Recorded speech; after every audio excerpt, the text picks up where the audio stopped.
JBR Podcast. Wake up and check it out. Where music and life connects. Let's go. Yeah. Now that you finally got your shit together. Me. Yeah, I got my shit together. Sure. All right. So just so you know, my old man's home, so he may be. That's all right. Back. Okay. I also realized I had to switch coffee mugs because mine's inappropriate. There's nothing. That's fine. What is it? Let's see it. What I can't see. The screen is like so small. Don't be what does it say? Don't be a cuntosaurus. That's good. I like that. This video will be flagged for not viewable for children. That's why I changed it. Just in case. It's all good. Just in case. All right. Shall we jump in? Okay, so what's happening here? Normally, I'm bringing people on and asking them all about themselves, and now you're going to ask me all about myself. So I am. I know. And you seem a little excited about that. I've been, okay. Yeah. I'm going to talk over you because I have a squirrel. That's okay. So, a little bit of backstory here. I just got into the live music scene last summer. I confirmed that with Linda like an hour ago. Really? Seriously. Which is why I don't know anybody or who anybody is and why your series has been so informational for me. Because I see faces at the shows and at the jams and I'm like, music enthusiasts. No idea who they are.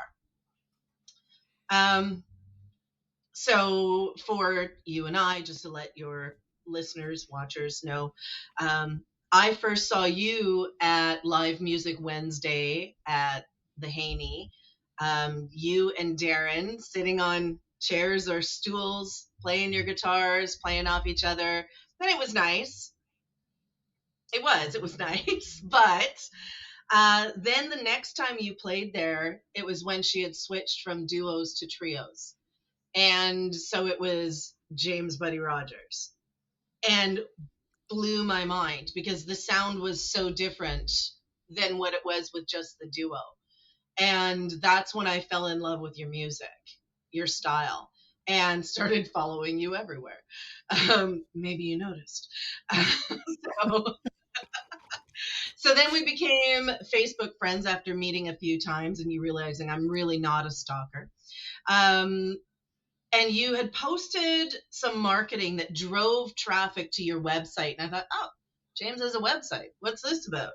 Oh, he's got like 5 albums. That's cool. What's this awards thing? Scroll. Do you remember me messaging you and going, you're like a somebody? So anyways, then I bought your albums. And as I'm listening to them, like I said, new into the music scene, it kind of got my squirrel curious and thinking things. And so I started writing down questions. So when you talked to me about that you were thinking of doing this series, when you first talked to me at Anavet's about it, I thought boy, I wish I could interview him. Then when I got enough questions, I approached you and said, hey, would you be open to this? And now you're humoring me. Yeah, well, it was funny that you brought that up and said, hey, somebody should interview you, because I've heard it a few times. I get out and I talk to these people, and a bunch of them are people I've known over the years and whatnot. And I don't speak a lot because whoever I bring on, it's kind of, maybe like when I had Nigel Mack or Jack Lavin on, I've toured and played with those guys. So sometimes things I've done come through. But a few people have said, oh, you should interview yourself. And actually, Bill was a guy, he did the first episode, and you were like, I see Bill all the time. I had no idea he had those roots back to the 70s, 80s with helping a lot of those, famous bands get famous. Yeah. And he had said, oh, because he's such a jokester, he goes, you should just like interview yourself and like dress up 2 different ways where you just, and I was like, oh no, man, that's way too much fucking work. I don't want to do that. Right. I want to work smarter, not harder. And then when you said, and you had a list of questions and showed me a few of them, I thought, perfect. Why not? Because that's exactly what the podcast is. It's for people that enjoy music, and you can get behind the scenes music. It's not just about musicians that everybody knows all the time. Yeah. It makes it real for people. But I want to circle back when you said the first time you saw me was when I did the duo with Darren. And It's funny how that came about. So a good friend of mine, Gerald Charlie, had some health issues, and we've known each other for decades. And he had called me, I guess, a couple summers ago and said, come and play guitar with me. Cause sometimes he had, his health issues where he just couldn't solo, but he could sing. Right. So he said, I kind of want you there, take some solos and maybe sing or whatever. I was backing him up, but I could front if he felt the need for me to do that. So I did. And he's Aboriginal, and we did a lot of the Two Rivers things. And Murray Porter, who's a Juno award-winning, piano player, singer, he was out, and I was playing with Gerald. And then I hadn't seen Darren since probably the 90s. And I didn't clue in because I was like, man, that guy looks familiar, but he's playing drums. And I know Darren is a guitar player, singer. Then he came up and he was like, James, it's Darren. And I was like, fuck, no way, really? And then Gerald's health, he kind of canceled some gigs because he wanted to take a break with his health. And there was an open slot, and it was like, well, who's going to fill it in? Darren and I were there. We're like, well, fuck, let's just jam some blues out, right? Like we did in the old days. And we did. And then next thing you know, it was like, we're playing a festival in Surrey, and they booked us at the P&E, and we got all these gigs out of it. And then we wound up at the Wednesdays there at the Haney for a couple shows, and then that petered out, and now he's off doing his thing again, and I'm doing mine. But yeah, it's just funny how those things kind of, right, work out. And then we met from that. And I know Bambina, she's been doing a lot to help promote music too, which is great, because the scene is like died in Vancouver and moved to the burbs. And I feel like over the last year, well, since things came out of COVID, the scene in the Lower Mainland, like between what Cora does with the festival, or Blues Society, I should say, in Abbotsford, and some of the private events in the Dudney, and then the things going on in Maple Ridge, there's a pretty good little scene that's happening there, and lots of good music, and it is localized. So yeah, I can see how, a lot of the players that play in that kind of stick to this region. They don't necessarily go national or international like I've done, over the years. And next weekend I'm heading to Calgary for a couple shows, and that's kind of the stint of my plug-in. Yeah, well, and somebody watching this in 3 months is going to go, didn't that place close down? But they've been closing down for 2 years now. Okay, yeah. So ask your questions. Curious. I don't really know what the questions are. So how did you end up being predominantly blues? I originally started off playing like 50s rock and roll. Really? And my dad kind of got me into music with his mom, my grandmother, who we call Lady J. She didn't like to be called grandma or nana or anything like that. And a lot of people thought in the early days it was like my parents that brought me out, but it was my dad and his mom, right? And she was pretty young for her age. So I started out playing like 50s Buddy Holly rock and roll kind of stuff, probably when I was 10. So that would have been, or 11, 86, 87. So I'm aging myself here. And then my dad brought home. So when I originally started playing guitar, he took me to, and I'm going to call him out. I'm going to say I went to Coquitlam Music Store, and it was at like Shaughnessy and Lougheed is where it was. Okay. And I'd gone in there and I took lessons for a period of time. And, I'm not like, I'm a visual learner.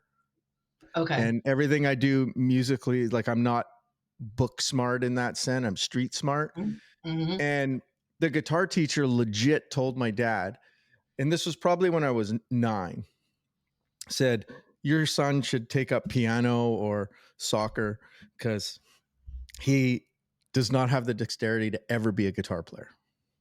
Will not be a guitar player. It's terrible. But at the time, I was playing these like, on top of Old Smoky, like out of like, every good boy deserves fudge notes. And I was just fucking bored to death. Like I hated it. And then when I was 10, we went on this family trip down to California, and we went to Tijuana, and I met this Mexican kid that was playing flamenco guitar. I thought that's the coolest thing, right? And between him and getting my picture taken with a donkey that was painted like a zebra are like the only 2 things I remember about that trip, right? Because I was so young. And I came back, and my dad was like, he had bought my sister a guitar, and it was like this old 73 Tele Deluxe. It was like a real guitar. Right. And then he was kind of like, oh, well, nobody's playing it. What a waste of money. So my grandparents lived in Burnaby, my dad's parents. Mm-hmm. And well, my grandfather passed years before this. And then there was a music store there. So went to the music store, and the guy actually Brian that owned the music store is actually the guitar player with, oh my God, why his name should not throw me right now. Edit this part out. Oliver Conway. Yeah, edit this part. No, Oliver. There's just so many things going in my head right now. Oliver Conway, like Oliver in the Elements. Like, and he's been out to John Hawley's thing. Oh, you probably great player and singer. So he plays with him. So it's like I still know him to this day, and I always wondered, what he was doing. So he owned this music store on Hastings Street. I went in there, and this guy John was the guitar teacher he's like, so what do you want to learn? And I was like, I want to learn, Beastie Boys and Guns N' Roses. Right. Because at that time, that's kind of what was going on.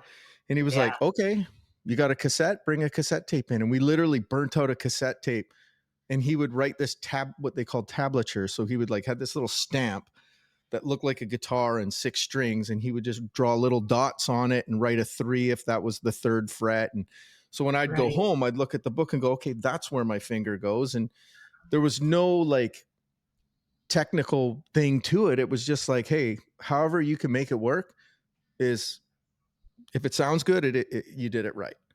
Right on. It's not like you have to hold your hand this way or that way. So I resonated with that.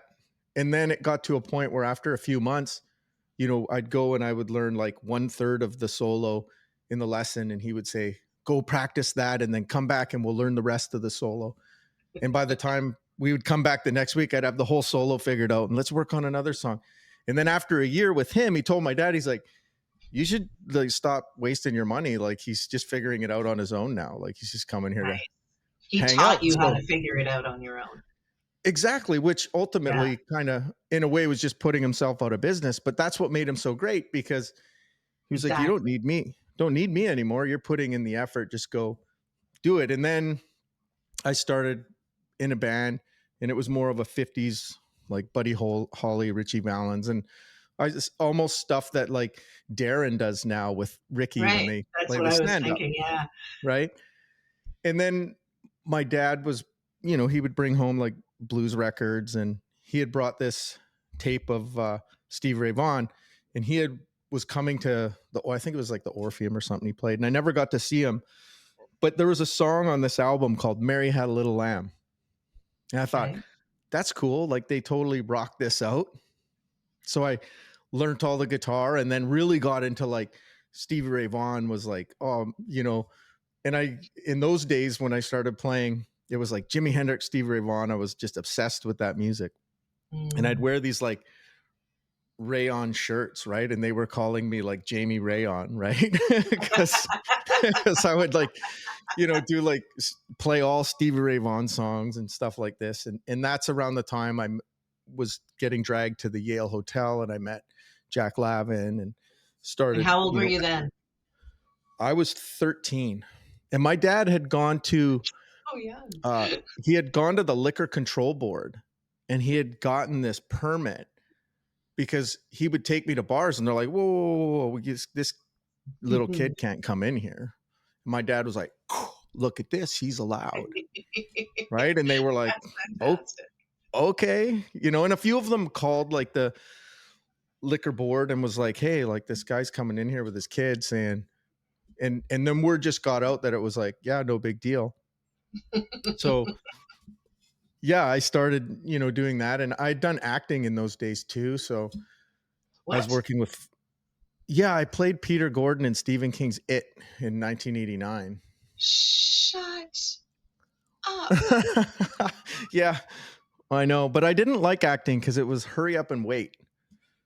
You'd sit in a trailer and I'm like, nah, you know, and then, you know, I'd go play a gig, and when I was working with Feldman, they had me opening up, you know, for some big rock bands, and it was like my name was bigger, or my age was bigger than my name on the poster. But I got to do, and I was like 14 for probably 10 years or something like that. You know? Right. That's how that works. Yeah. But So, I got to do a lot of cool shows. So I just veered towards music, which was probably a mistake because there was no money in it compared to like acting. yeah, but there's no money in the acting if you hate it and aren't going to do it well, right? So, Well, I guess. Coulda gone But, you know, either as a way. kid, I remember I was hanging out with, what was his name? Seth Green. That's who it was. He was in, so we were hanging out, and then there was another girl that did a bunch of horror movie series things afterwards. And, you know, when I saw that coming out, I was like, man, that could have been me. And here I am slugging it out for the same money guys were making in the 70s. Yeah, fair enough. So you have 5 albums, correct? Yes. Where were you in your career when you released them?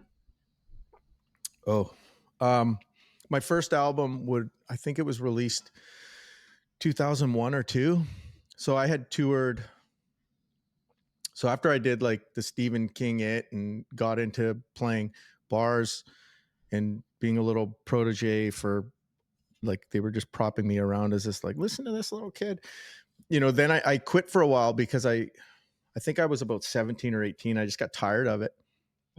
I stopped playing, and then Tired of the music or tired of being 14?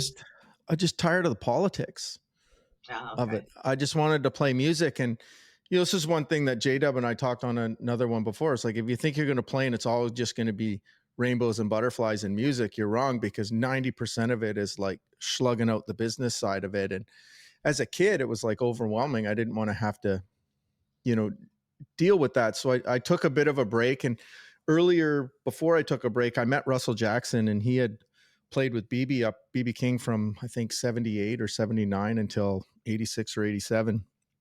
And he had a kid and moved to Vancouver in 1990, 91. And I had met him, you know, again, as a kid, I was meeting everybody in those days. Mm-hmm.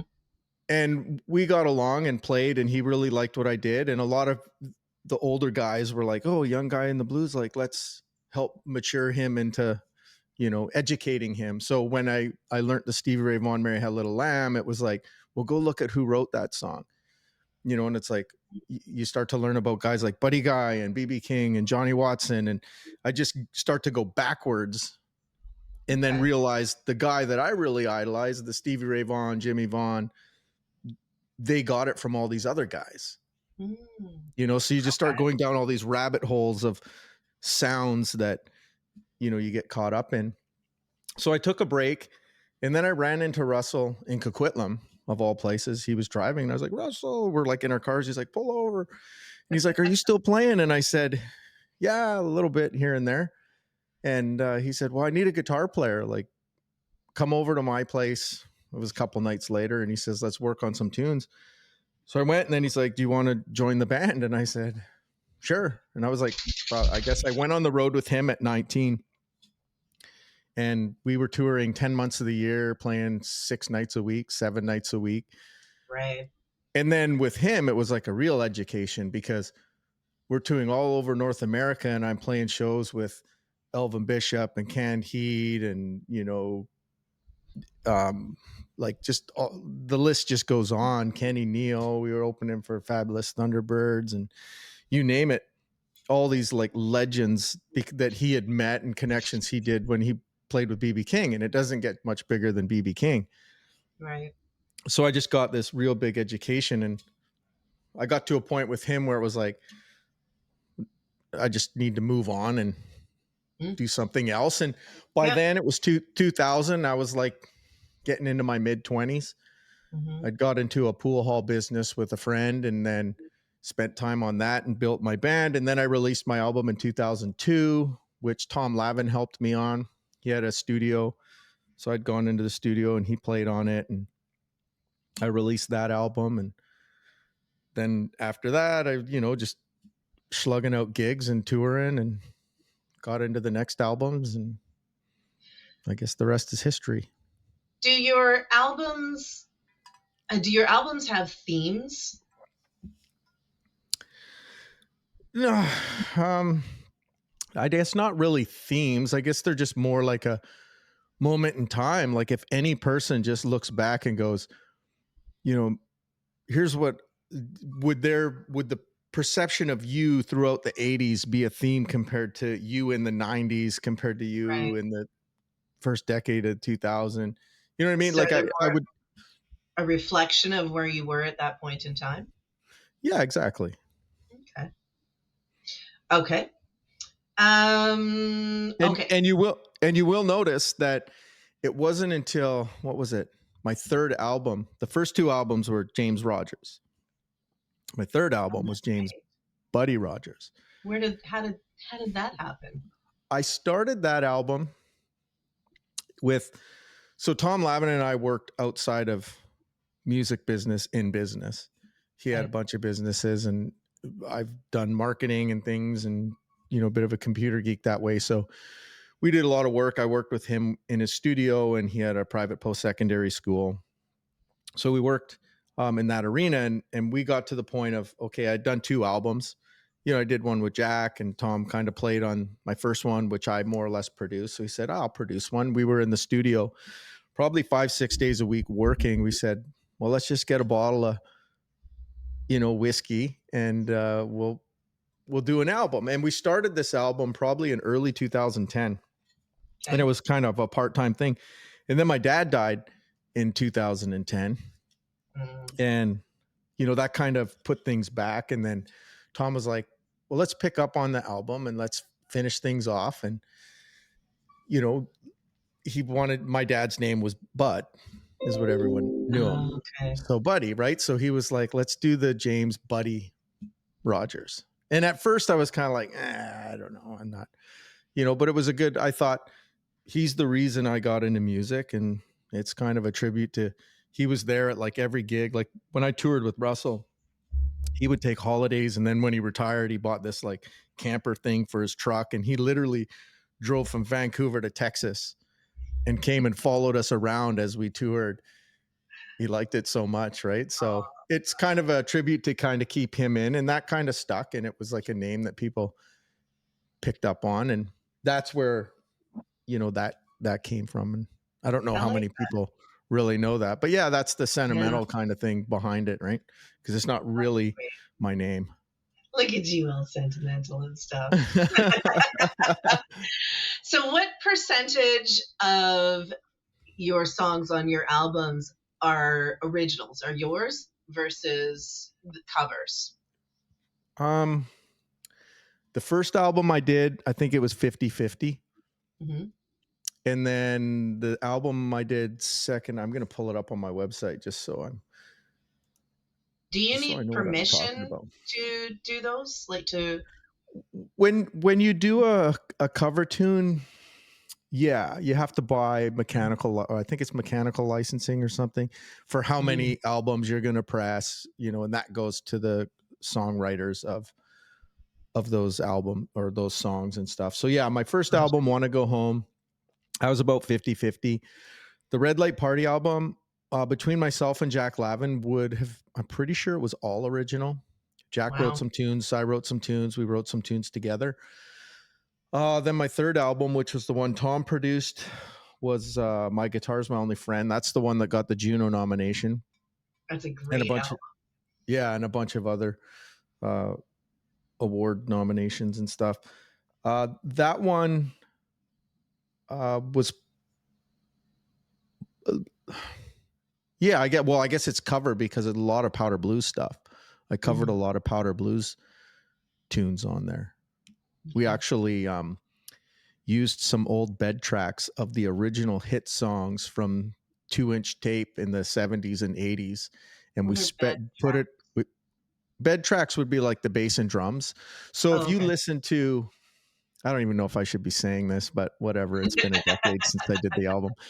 No, and it was really cool. And it was a lot of it was Tom's idea, because we were just in the studio and it was like, you got to bring guys in, you got to track them out.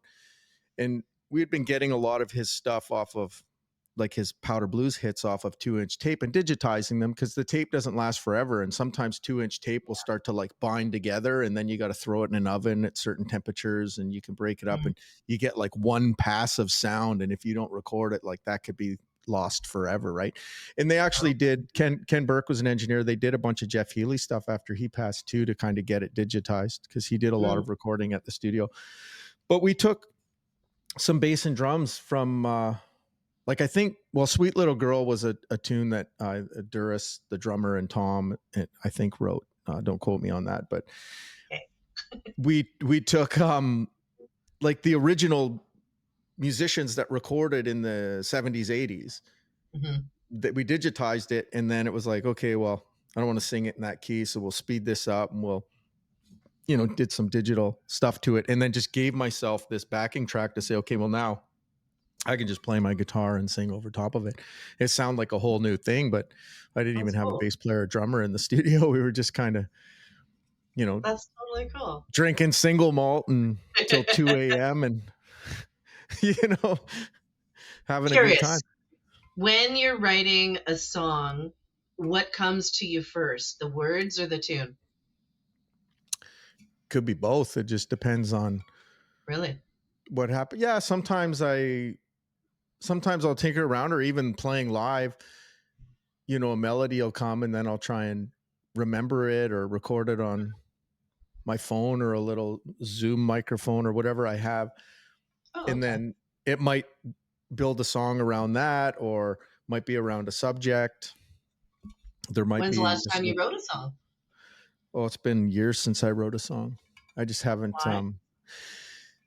I don't know. Like, I was playing lots and things were going good. And, and then when COVID hit, I was kind of like, I'm just going to retire. Like, I don't need music anymore. COVID realized that, I don't need music to survive anymore. My entire life, like, for quite a few years, music was my sole income.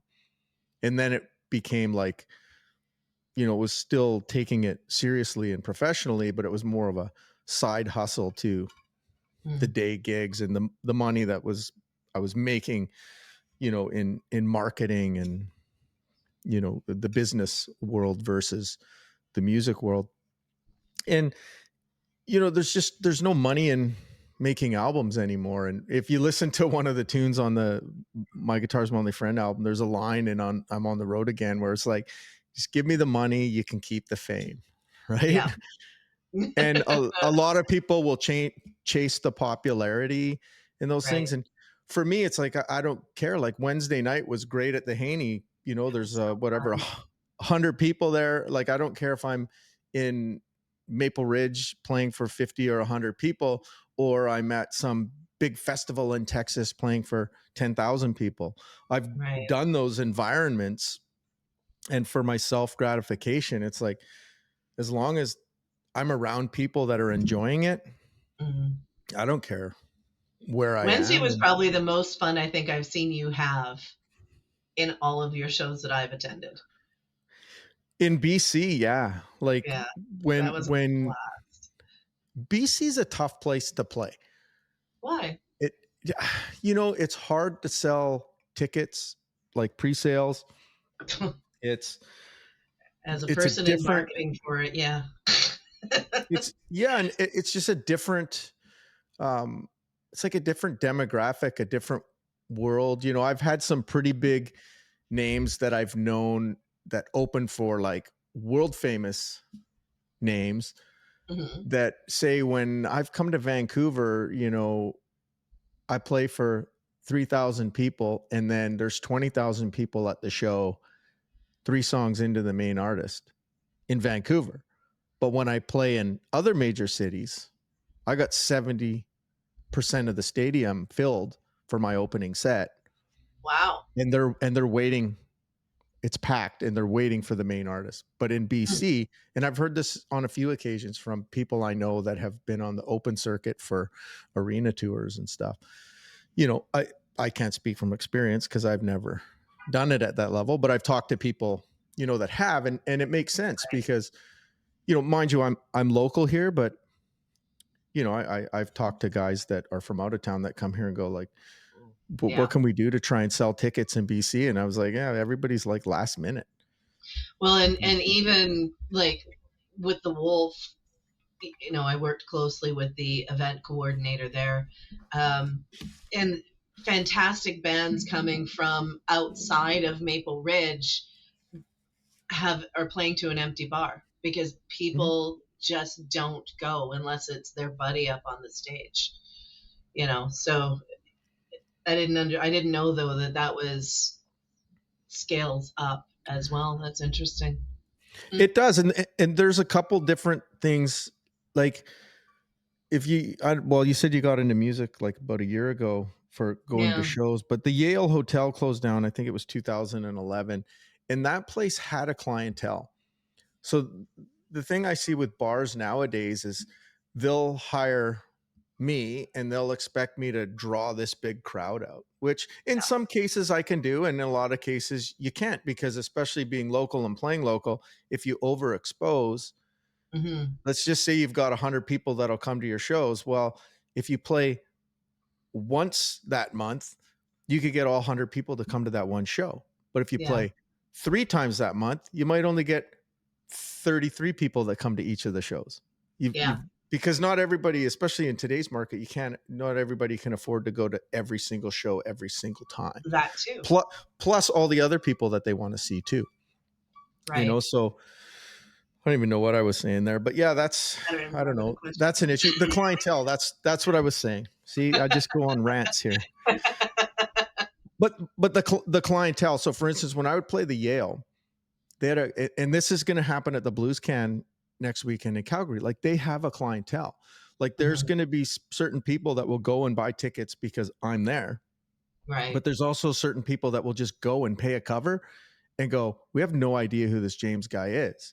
Right. But we know it's going to be decent because this place brings in a certain quality of music. Right. And that's because they have somebody booking that venue that keeps quality control. They understand the music business and the bar business. Most bar owners nowadays just understand the bar business. So that's why a lot of times in BC in particular, and I may just be biased to this because I'm here more, they'll have a great band where people will go, that's like a world-class band or a real top-level band. And then the next night they might go, that band was kind of thrown together and sounded shitty. So it's kind of like, imagine having a food in your pub that was like Keg on Friday and McDonald's on Saturday and then like 7-Eleven burritos on Sunday and then pub food on, like people would just go, I'm not going to eat there because I don't know what I'm going to get. Yeah, I do recognize that because of Live Music Wednesday and what Linda puts into the shows that she brings in. People were starting to see so many more people that are coming every week.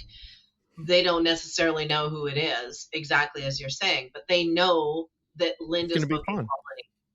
Yeah, exactly. It's going to be a good time and it's going to be decent music. And you just go because you know it's going to be consistent. And that's. Do you see yourself touring again? I mean, I know you said you're going to Calgary, but I mean, like touring. Do you ever see doing that again? Well, you know, to tour again, it really just comes down to money. You know, I know so many people that are touring like crazy, but they don't have a pot to piss in or a window to throw it out of. And I don't want to be disrespectful, and I wouldn't never drop names because they're slugging it out and doing shit that I could never do. Yeah. It's a hard road nowadays. Like I didn't finish high school because I was making money playing music. Right. The Yeah, money, making money the now. money was decent. Like I can't make the money I made in the 90s today playing music. So I play music today because I want to, not because I have to. And yes, better position to be in. yeah, and yes, I try to keep a standard and you don't undercut, and there's this, like music business doesn't have unions to where they keep labor control. But to be frank, if you're a plumber, you don't have a lineup of plumbers willing to come over to your house to like redo your bathroom for the fun of it. Right. Like that's a job, and where music for the professionals is a job and it's fun and they love it, so they work to live, they don't, or they live to work, not work to live, so to speak. So what you end up having is you have a bunch of this conflict between like the pros that are polished and then the guys that jam in their garages that are all playing the same clubs, because a bar will just say, well, I'm not going to pay you $100 a guy or $500 a guy or whatever the band's asking for, because Bobby down the street is going to bring 8 guys in and they're just going to do it for drinks, and they're going to bring all their friends in. And the bar owner doesn't give a shit how bad the music sounds because I had the bar packed, but it's not sustainable because their friends came in, but where's your clientele? And if Bobby takes his friends across the street the next night, you're going to have an empty bar. Yeah, exactly. So that's circles back to the Yale has a clientele. The Blues Can does well. They have a clientele because if I go to Calgary and I play across the street from them, I'm not going to draw their entire crowd over. People go, we'll catch you next time you're at the Blues Can, because that's our watering hole. That's where we're going to go and hang out. Right. That's my place to go. And that's what Linda essentially is building at the Haney in many cases. Yeah. Right? If somebody else does music somewhere on a Wednesday night, they're probably still going to go to the Haney, because even if they don't know that act, because they're in that routine, they're building a bit of a clientele for that with consistency. And I feel like the music business lost all of that consistency when agents died out. Because there used to be a day where there was like A, B, and C rooms, right? So back in the day, like for instance, you could say, this is a B room circuit, and they'll pay $3,500 for the week, Monday to Saturday, for the band. And then this is an A room, and they'll pay $7,500 for the week for the band. But an agent will say, James, you're not at the A room level. Like you don't the crowd, and you're not good enough. Okay. And in today's world where people have soft feelings, that's a hard pill to swallow. Back in those days, and people hated agents because of it. They're like, fuck you too. Music is subjective. And there was that politicking that went on. But ultimately, growing up, I remember going through those different levels, and it was like, hey man, go practice for another 6 months and cut your chops and get good, because you're not there to play those rooms. Maybe we'll feel you out and you can go open for somebody at this spot and see how the crowd reacts, and this, that, and the other. But the agents kind of kept the control. So an agent worked with the bar, and the bar was like, okay, the agent says, this is what I have to pay every week, and the agent gets the bands. There was none of this, well, we got music going, and we paid James $3,000 for the week to come, but Bobby showed up and said he'll do it for $500 for the week, so we just saved ourselves $2,500. Let's get bought. Well, you could do that with your cooks too.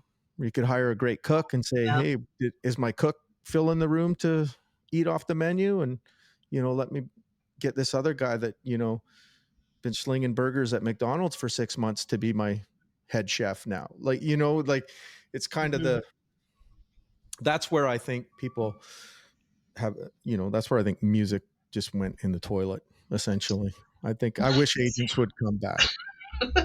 Sad. Okay, let's change that a little bit. Now, I notice we're getting closer to our end time, so I've just got a couple more questions for you.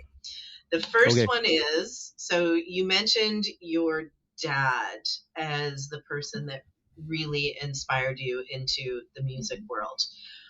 How are you paying that forward? To paying it forward, like to other people? Yeah. Yeah, like I've been trying to have, there's a girl, Alexis, she's in LA now. I'm trying to get her. So if she does watch this, you better keep messaging me. No, and I've known her since she was 15 or 16, and I helped produce a couple of her singles early on when Tom had his studio and I had access there. And, anybody I see that, is getting started or wants to get started, whether that be a venue or wherever, like I'm happy to help. It's one of the things of doing the podcast, to try and get people's Yeah. interest into music, because like you say, you start to appreciate and connect more with people when you know a bit more about them. And sometimes you just see a familiar face. You're like, wow, I never knew that about that person. And right now things on the podcast are a little bit more localized to the area, but I do have some tentacles that go a little bit, further there, but paying it forward, like wherever I can. Before COVID hit, I only ever played in Maple Ridge at Kingfishers, because myself and Jack Lavin helped get live music going there probably close to 20 years ago. And for the overexposure thing, it was like, okay, well, to help build this venue and their music, I'm not going to play anywhere else, because if I'm playing there once or twice a month, the people aren't going to show up there if I'm playing other places in the same community. So people that were like, oh, when are you playing at Kingfishers? When are you playing at Kingfishers? When are you playing at Kingfishers? I don't do that post-COVID now.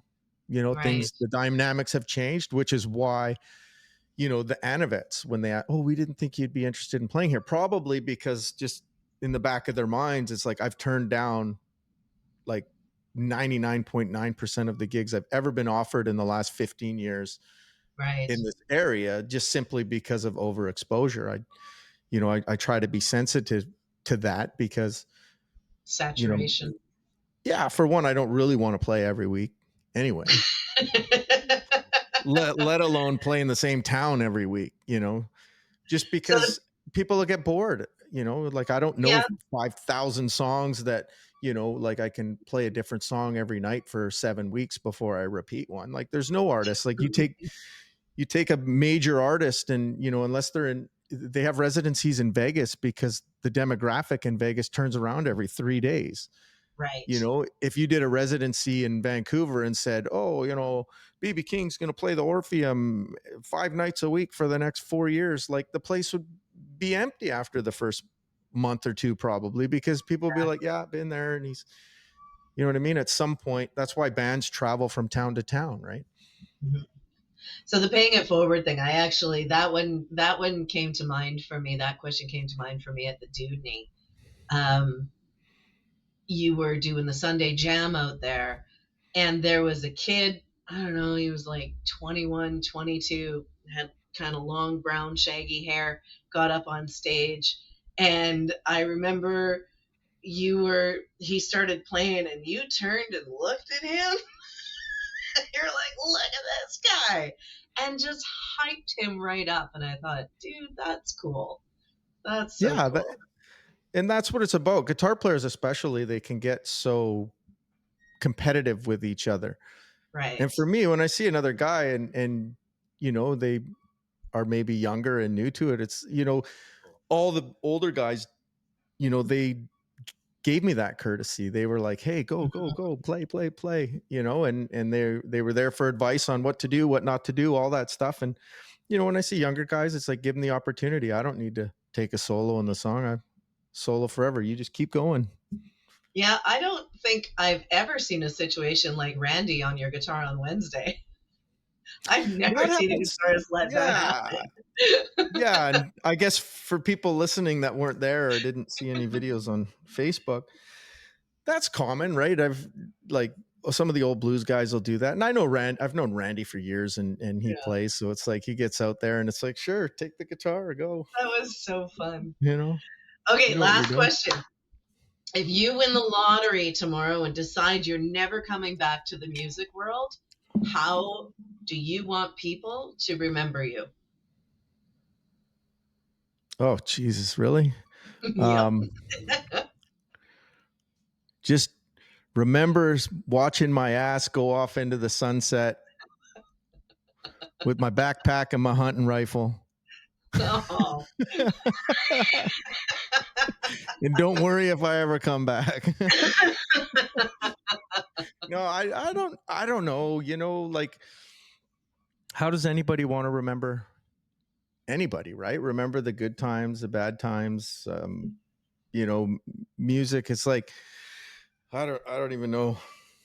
Yeah, I don't know how to answer that one. You don't even know how to answer that. I have You're no adorable. idea.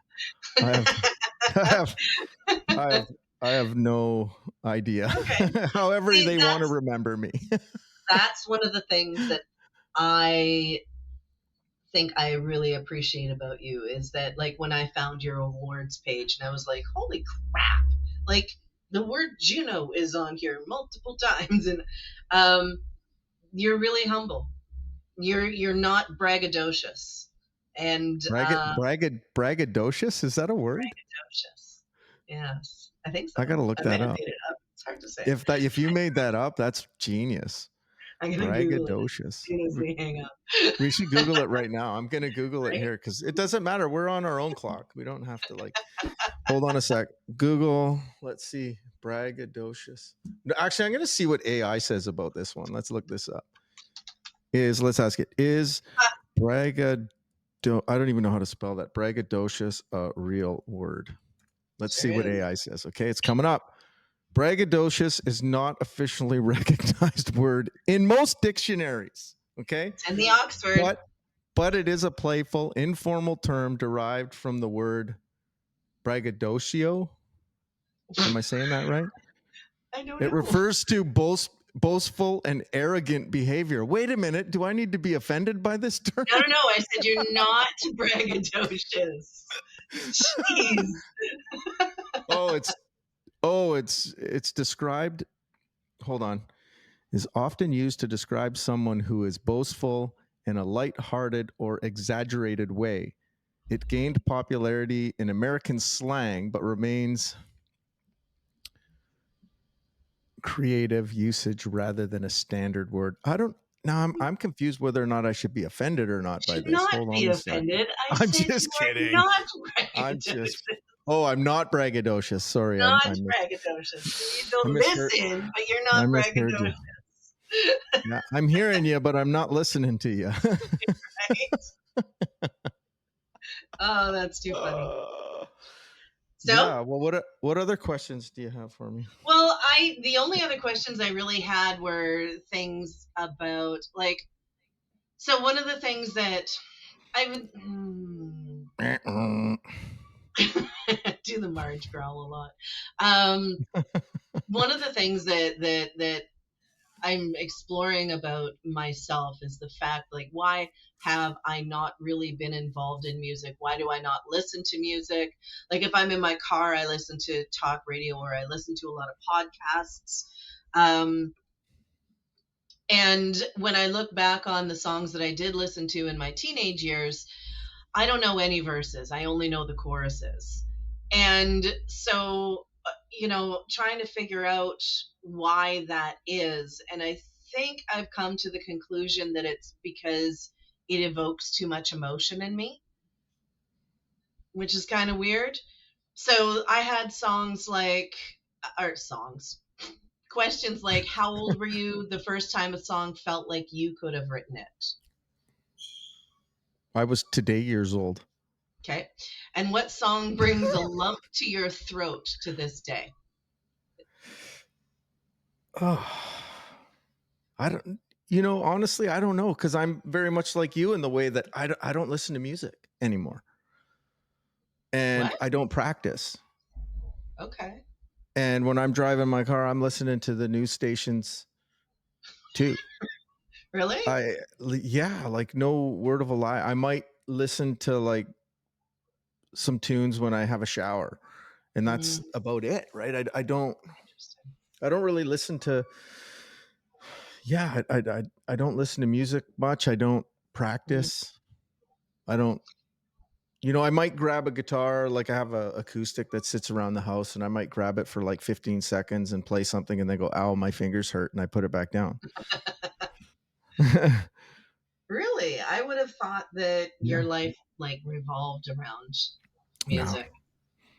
not at all. Interesting. It used to, and I feel like playing music today is kind of like riding a bike. When I Mm. was a kid, I had no life. Like I didn't go to parties. I didn't start drinking till I was 34 after my dad died. I never had a drink until then. Really? Yeah, it was well, I'm gonna blame Tom Lavin on this one Oh, because really? because Why? he used to always have a drink with my dad at the shows, and then after my dad passed, it was like, well, let's have a toast to your dad. A drink. My first drink was like some single malt thing. I think we were sitting at the Billy Bishop in Kitsilano, and Tom would go out there and play piano on the piano, and man, I was like, I had a sip of this stuff, and I was like, holy shit! I was like, I could start my car with this stuff. Pour it in the carburetor and get it going. It was crazy. And then yeah, you kind of acquire a taste after a while and Why just did you become a. not drink? I didn't. Especially being having been raised in bars, or was that why you didn't Well, drink? because I'd seen a lot of crazy shit. Like I Mm. remember playing a place, I think it was called the Piccadilly Pub, and I went and had a piss before a set, and some guy like fell over in the stall next to me, and I'm like, oh yeah, there's another drunk motherfucker, right? And 2 songs in, the paramedics come in, guy died, OD'd in the bathroom. So a lot of the old timers, they were really good. Like, and when I was so from 13 to 19, I couldn't even sit in the bar area. I had to, Right. when I played, like I played the Wild Duck or Barnet stripper clubs, I had to sit in the stripper room, or I had to sit in Mm. like the lobby or the kitchen or outside Mhm. and wait until it's my turn to play. And then I could walk through the bar to the stage, but I Yeah. could never hang out in the bar. And all my dad always said, if you're going to drink, you're going to drink. And if you're going to drink, don't be like that guy. Be like that Right. guy. Right.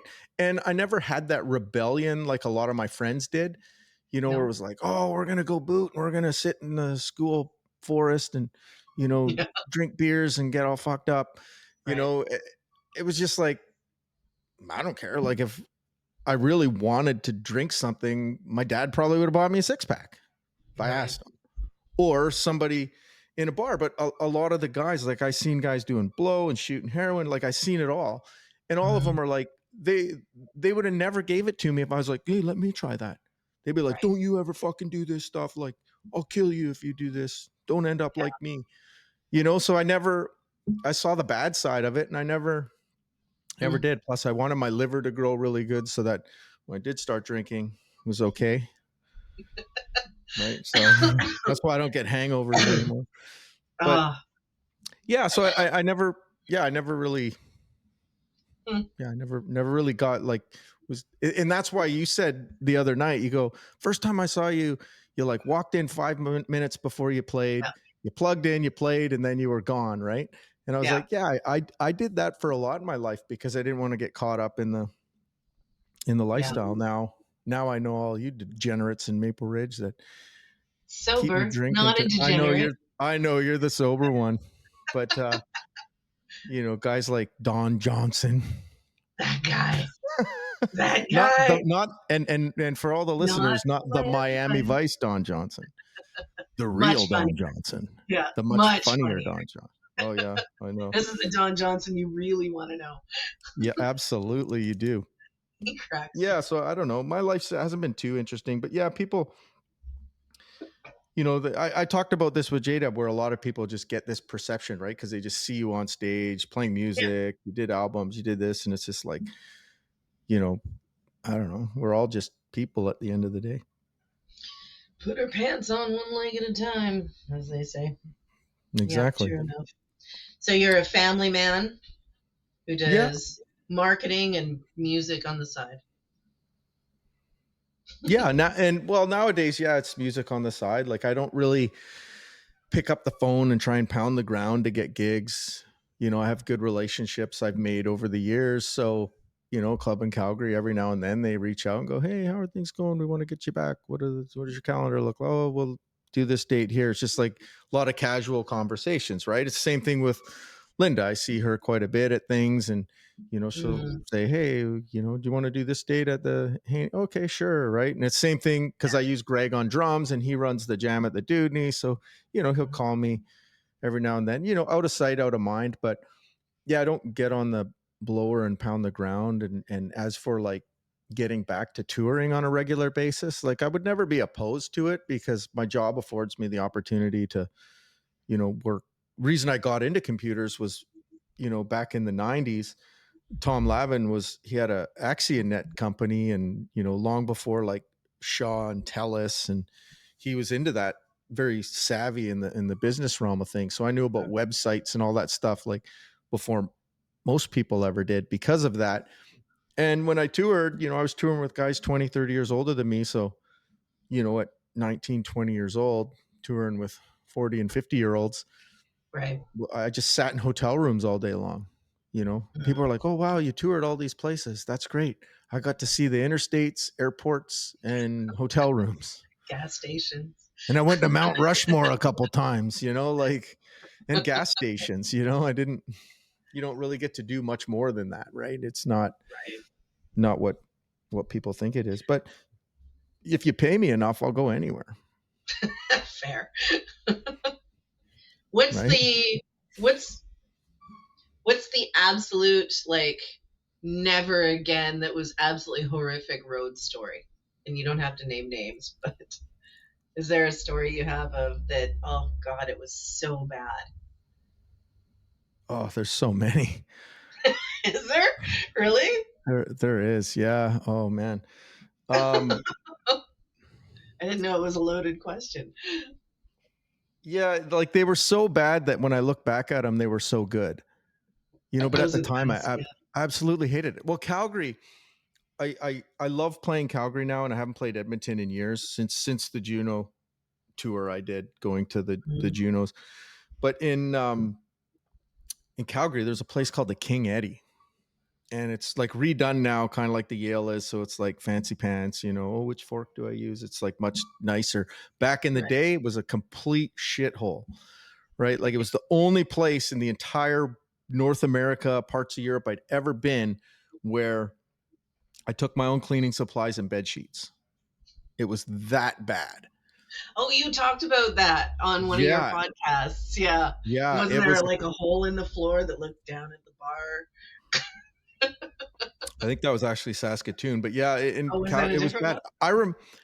No, I remember killing a cockroach in the bathroom at the King Eddie and then going downstairs and playing for 4 hours and coming back. And there was like 200 cockroaches in my bathroom. Like That's they a, just come to eat the cockroach I killed or something, little cannibals. that's. I'm sure there's horror movies where that's the Oh, plot I line. I would have string and I would tie it from one room to the other, like one side of the room to the other, and I'd hang all my clothes on the string Oh, smart. because Gross. like it was like the Roach Motel. It was absolutely disgusting. And like I said in the other podcast, I signed my name and dated it so many times that somebody actually wrote and was like, "James, find yourself a girl so you don't have to stay here anymore." It was like 3 or 4 times a year I played there for like 5 years straight. To the point, at one point, when I got my own band after leaving Russell, I went there in 2001, 2 or 3, somewhere around there. I'd bought this old 75, like Winnebago, walk in the cab drive, like motorhome, right? And Mhm. we all slept in that, parked out in there. And I remember we came out and I had this taser gun that I'd always carry around with me. And we come out and I got a pillow in my hand. It's like 2 a.m. and all these young yuppies are walking down from the country bar. And I walk out with Winfred Ballard, right? And he's my brother from another mother. He's from Greenwood, Mississippi. And, he got his like fro going, black as black guy, right? And me and him walk out and I got a pillow in one hand. And these guys are like across the street. They're like, "You fucking crackheads. Cause we're walking into the alley to go sleep in this beat up motorhome. right? Because Right. the place is such a dump, right? And then it was like, zzz, zzz, zzz, doing this to the guys. They're like, "Oh, okay." That's Yeah. brutal. Oh, yeah. That's Yeah, but I brutal. don't know. There's not much I totally hate. There was a lot of Must have highs been and lows, lonely I on the guess. road, though. I mean, if your significant other, It is. do you It's hard. travel with significant others on the road? Well, back in those days, the significant others didn't last too long because you didn't Oh, have video calls and stuff. Like in those days, you had to go buy a $50 calling card and find a payphone. Nowadays, people are like, "What's a payphone?" yeah. I remember my older daughters. They said years ago they were like, "When can I get a phone?" I said, "Well, when you can afford to buy one." "Well, how old were you when you got a phone?" I said, "I was 19." They're like, "Why were you so old?" I said, You "Well, didn't because exist when I yet. was fucking 10 years old, we didn't have phones."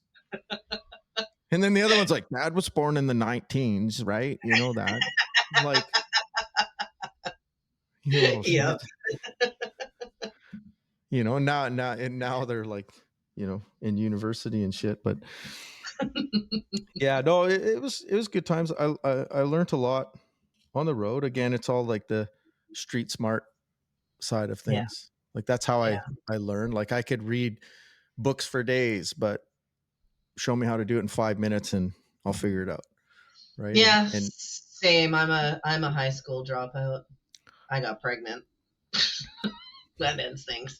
Um, but it's there's intelligence, and then there's wisdom from life, which I think there's more value in that, anyways.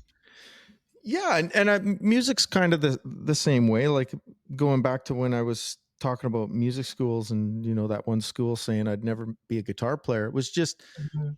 the way you're teaching somebody doesn't necessarily work for everybody.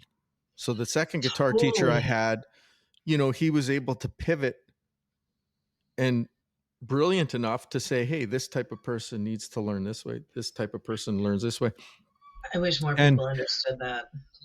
yeah, and that worked really well for me because I don't really like I know the keys I play in and I know like the root thing of chords. Like I could say, "Oh, this Mhm. is an A chord or a 7 chord or a 9 chord or a minor chord." Like that's like my level of understanding. I get guitar players all the time and they'll say on a set break, like, "Hey, what was that song you did?" And, we'll establish what song it was.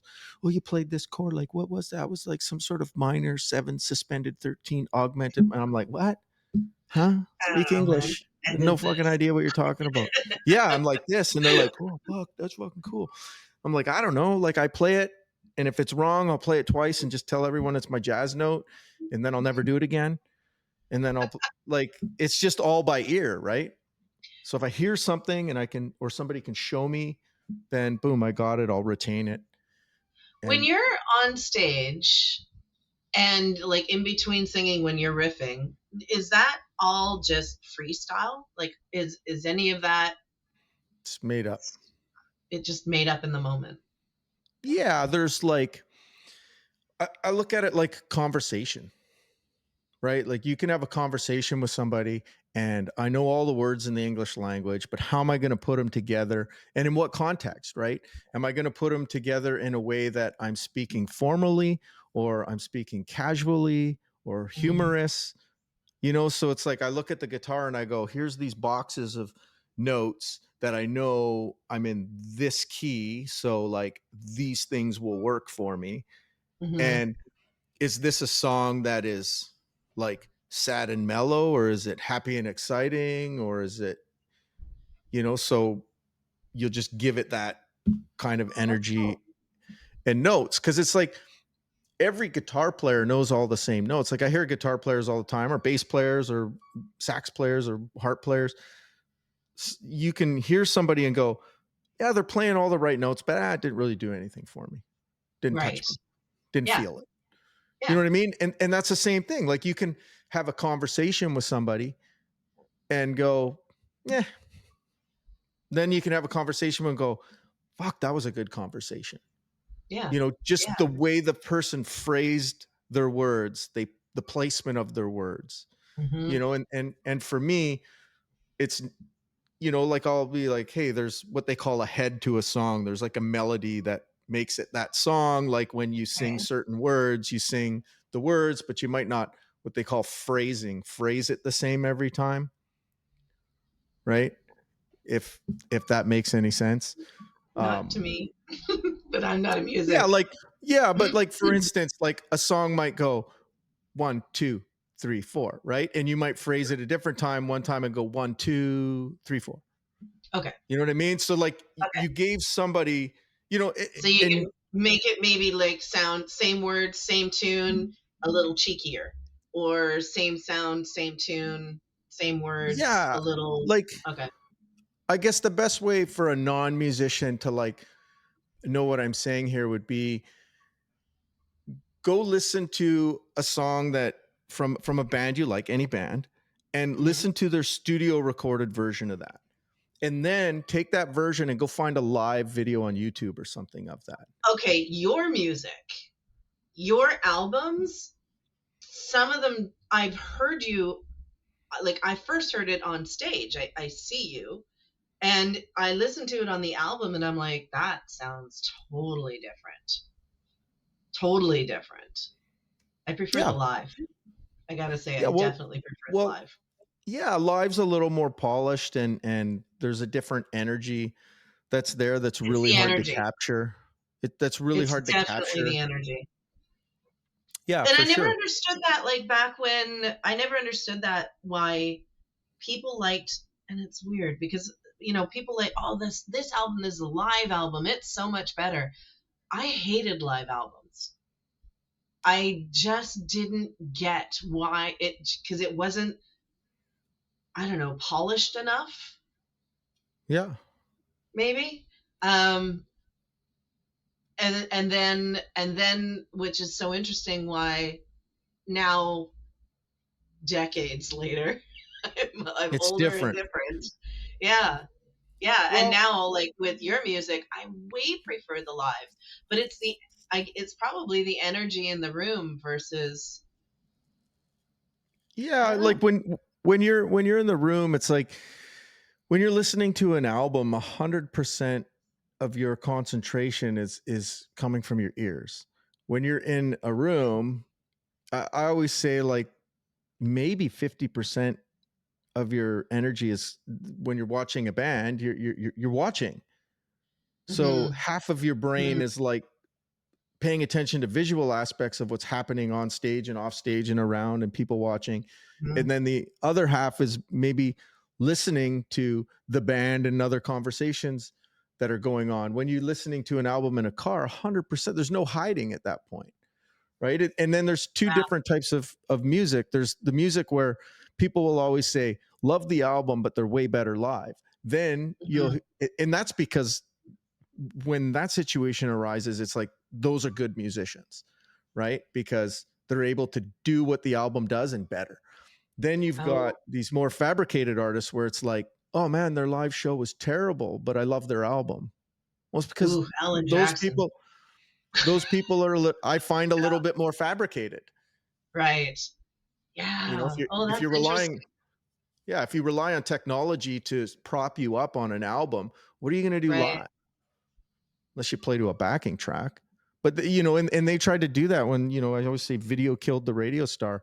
Remember seeing an interview with Jimmy Vaughn. He said, man, as soon as MTV came out, we had to start wearing suits and stop wearing jeans and t-shirts because we were just loitering around the stage, because in those days, pre 79, and this is way before my time, but, interviews I've seen and stuff, it seemed like, you were a radio star. Like even in one of the Chuck Berry movies, they didn't even realize he was black, right? They were like, oh, hey, wait a minute, Chuck Berry is a white country singer. And it was like, no, I'm Chuck Berry. Like, well, you can't come in here, right? It like they just liked the music. They didn't really know what to see. And then it wasn't until like MTV and then everything shifted. It became more about your visuals. Like I see it with my kids, right? How was the concert? Oh, it was great. This big car came up on stage and lights went. I'm like, oh, great. How was the music? Yeah. How the music Yeah. sound? It's all about, oh, they did like a different outfit change in every song. And, it's more of a theatrical play than it is about music. And I've always rebelled against that because people have been like, oh, you got to put on a show and stuff. I'm like, fuck that. I want to be like Bryan Adams and Bruce Springsteen and stand there in a jeans and a t-shirt and play. And if you don't like what you hear, then fucking leave. Right. I don't care. And I'll say Alan Jackson. I was into country for the longest time, back in the 90s. And, I went to a Garth Brooks concert, the most fun concert I've ever been to. Like I've ever been to. Then, and Alan Jackson, I was in love with Alan Jackson. Went to his concert. He stood in one spot on the stage, tapping his toe, playing his guitar. And it was the most boring fucking concert I've ever been to. See, I love that. Just play. Hated it. Just play, man. Just play. Yeah, there's a bit of a happy medium between. Yeah. It's got to be about music, but you got to have something for people to enjoy watching wise too. But maybe that's my love of dancing, though, because again, the album versus live, like you're talking about watching the show, but there's also feeling the show on the dance floor is just ups it exponentially. Maybe because Garth, we were all out of our seats. The whole stadium was dancing and screaming, and it was just energy. And Alan's, everybody was sitting there tapping their toes, serving NyQuil in the beers. Maybe that's yeah, of course it could be for sure. And I've played some of those shows, and you play the theaters where everybody has to remain seated, and they can only have their drinks on the set breaks, and it's like, right.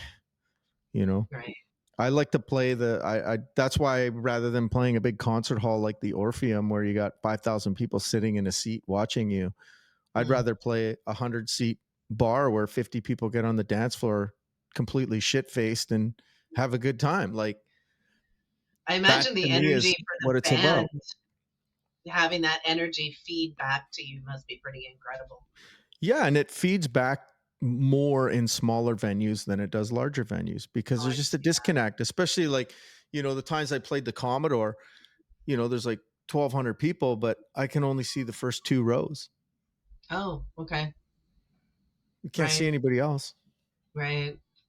But there's there and it's noisy and stuff, and energy can get big. But yeah, sometimes like if you got a crowd that's doesn't seem into it or energetic, you play off that. It's there's your dog. Look at you, big boy. He's terrified of my chair. Oh, really? Yeah, this is Skeeter. He's a cranky old man that yells at everybody on his lawn.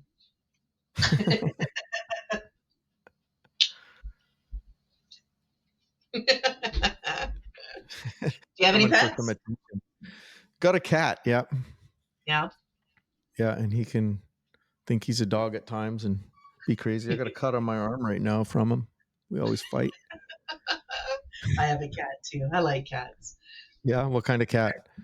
A fat black little bitch. Here she is. Come here.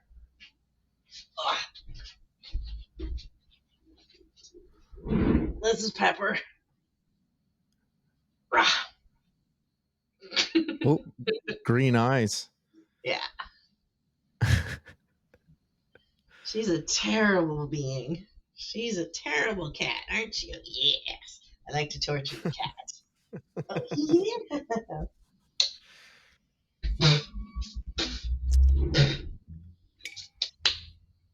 So what are you doing this week? Oh, I know you're doing Saturday, but doing anything exciting with your weekend? No, I'm Are you a homebody for the most part? I am a homebody. Yeah. Right now is like I call silly season. It's election time, so I usually have I do some work in the political volunteering work and stuff in the political arena, helping a few different campaigns out with their marketing stuff, and they're a little disconnected from that world, so I help connect them a bit and gets a little demanding, but that'll come to an end here, I guess next week when the elections and stuff are done with. So yeah, for me tomorrow, I got a little election thing to go on, and then playing the 3 to 7 show there, and then back to work, enjoy Thanksgiving with the family, and head off to Calgary next week for some shows and work. And yeah, nothing. I don't really live an exciting life, other than some music stuff. Right. But yeah, I don't, it's not all the hype that people might think it is. It's quite boring. Elton John lied. He makes it look all glam. Yeah.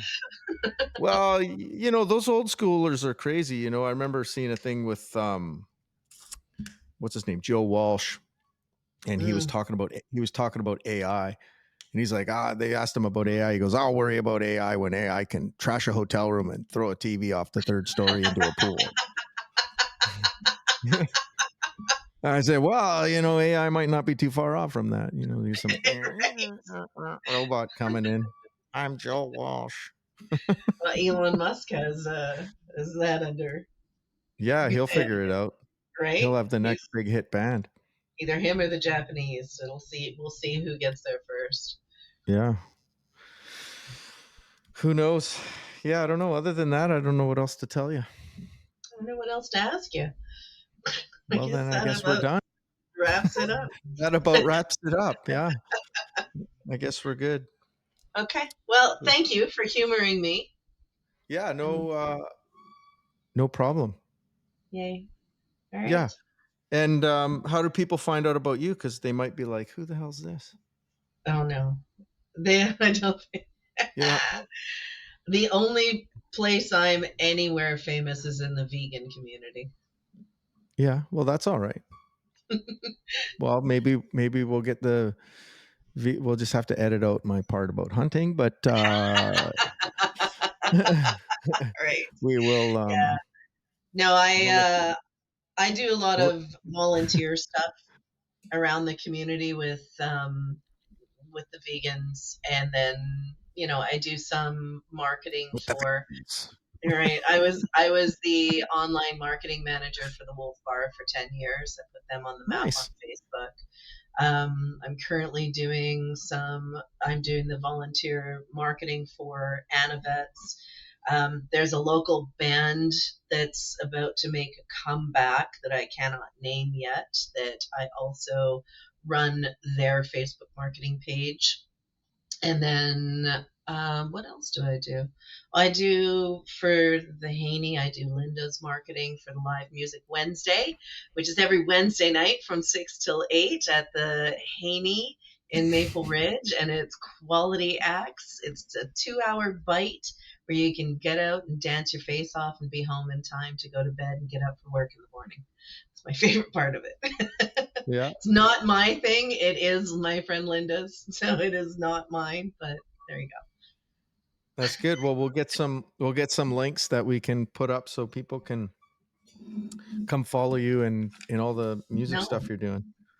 Okay, yeah. And if they happen to be vegan, you guys can share some recipes or something. Right? They can join my group, the Ridge Meadows Vegan and Plant-Based. If you have any dietary restrictions and you need to know where to find stuff locally, that's what it's all about. That's great. Well, we will share that too then. Don't have to. Okay.